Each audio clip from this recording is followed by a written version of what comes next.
afternoon, everyone. This is Tony from Her Homestead Skills, and today I'm coming to you from my living room. I decided that first thing this morning that the weather was bright and sunny enough that perhaps I would take a visit to the garden. I didn't know if I'd be able to accomplish very much, but sure enough, I did something. The soil was still far too damp, and with clay soil, when it's damp, it is extremely heavy.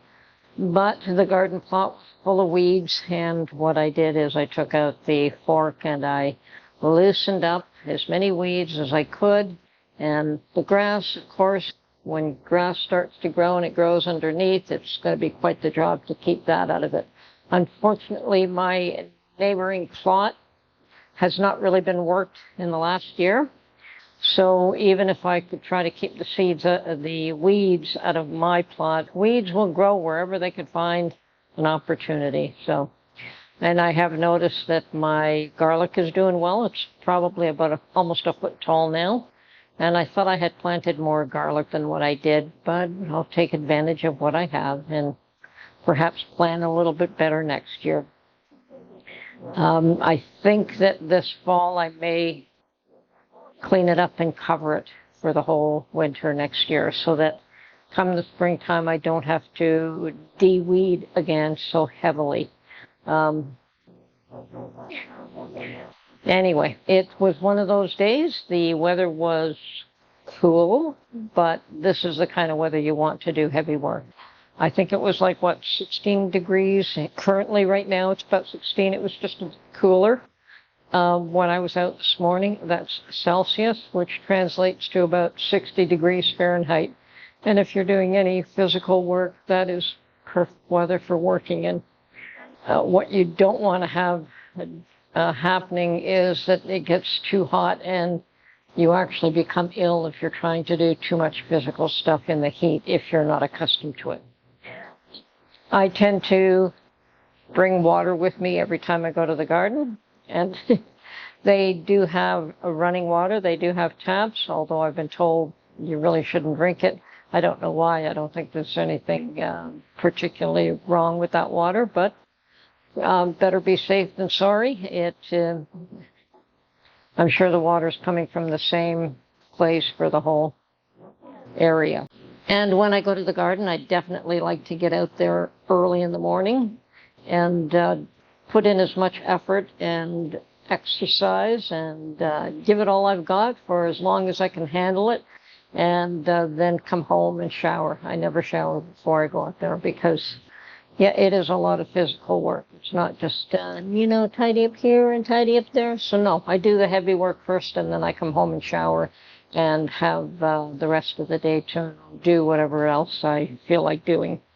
And the garden is important. It's important to try and grow as much food as we can, and I'm going to do that this year as well. I had a very successful cucumber harvest last year, probably the best ever that I've ever had, so I don't know what I did right, but I'll try and reproduce that again. Peppers, I would have had a nice harvest had I been a little bit more patient, because every time I went back in the fall, I thought, okay, it's the end of the season, I won't get any peppers, and I took them when they were real small, but they kept putting out new peppers. So this year I'm going to be a lot more patient, and if it's later into the fall, well, it's later into the fall. But I'll try and get them planted early enough that, as soon as we can. Peppers and tomatoes, we have to wait here until the temperature reaches 10 degrees Celsius overnight so that the frost does not destroy them. And that is usually around the May 2-4 weekend, perhaps a week before, perhaps, depends on the weather. So that's my garden saga for now. It's going to be a long, hard haul to clean it up, and I have to get out there as many days as I possibly can between now and the next 2 to 3 weeks. I've got 3 weeks easily, as long as the weather holds. So I've been paying attention to what's been going on in the universities, and even in Canada, they're joining in solidarity and support with the protests in the U.S. and the universities. I don't think that we have the issue too much with any violence occurring, but they certainly are not removing themselves from these facilities when they are asked to. And so far, we haven't had any real issues that I'm aware of, but things are changing. It's not so much Canada the good anymore. And it's interesting that on my way home, I do listen to talk radio. And there was a segment about how the population is more concerned about all the crime and how they definitely are interested in and defending themselves in a much greater way than they ever have here. In Canada, you are not encouraged in any way, shape, or form to defend yourself. You're supposed to call the police and wait for them to come around. And with what's going on with the Jewish community, I think people are a lot more concerned about self-defense and being able to protect themselves and to be safe. And the ugliness isn't far from us here either. So I have a lot of sympathy for those folks. None of that should be happening. And in this country where they consider themselves where every culture and every religion is welcome, and every peoples from every country should be treated equally. None of this should be happening. So the U.S. is pretty much the same as we are in that respect, but it is happening. Instigators, they're agitators, they're people looking to create chaos. And to what end is the issue? Certainly chaos will affect change, but it may not be the change that those people are looking for. So anyway, so today my thoughts are still, yes, we have to think about what to do with self-protection, and we have to think about what we can do to ensure that we continue to prep for any issues that are going to occur in the future. And yes, all these demonstrations and protests and agitation can swell into something worse. I mean, right now, this all seems, to some of us, a bit ridiculous. That doesn't mean it won't blow up into something much larger and much uglier. Anyway, not to get political. I don't really want to get too political, but yes, there is issues that are going to arise because of politics, and who knows how ugly things can get. I never did get around to baking that bread yesterday, so when I got home from the garden today, I decided that yes, it's time. I have 4 slices left, so definitely needed to bake some bread.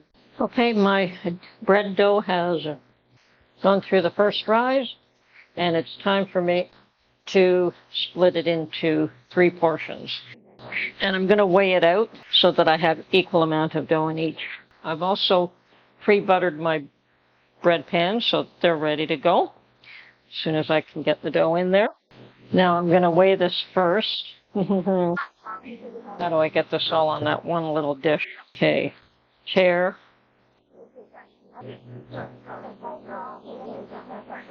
So I've got 2,100 grams. 704? Let's see if we can do that again.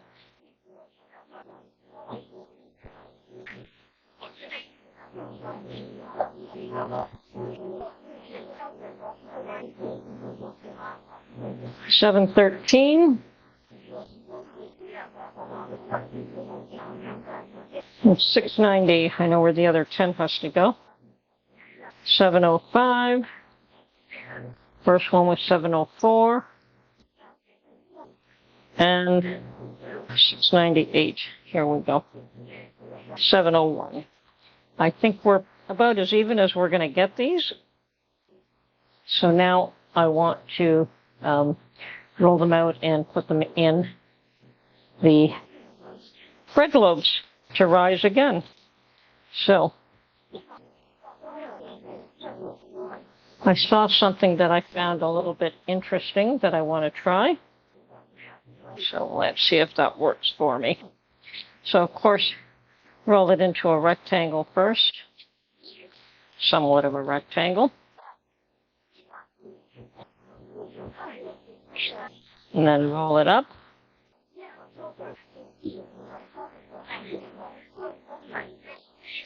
Now,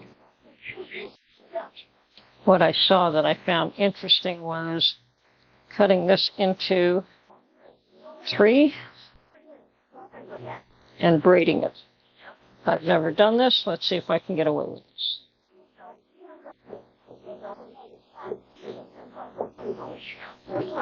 So,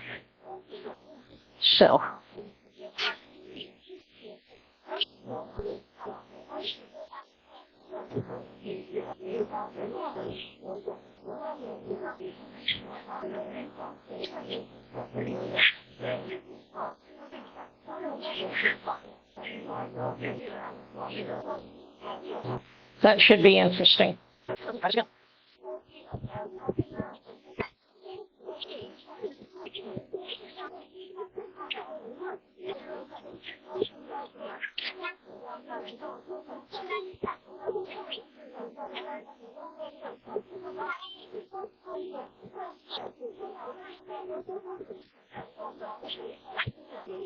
Okay, hold up.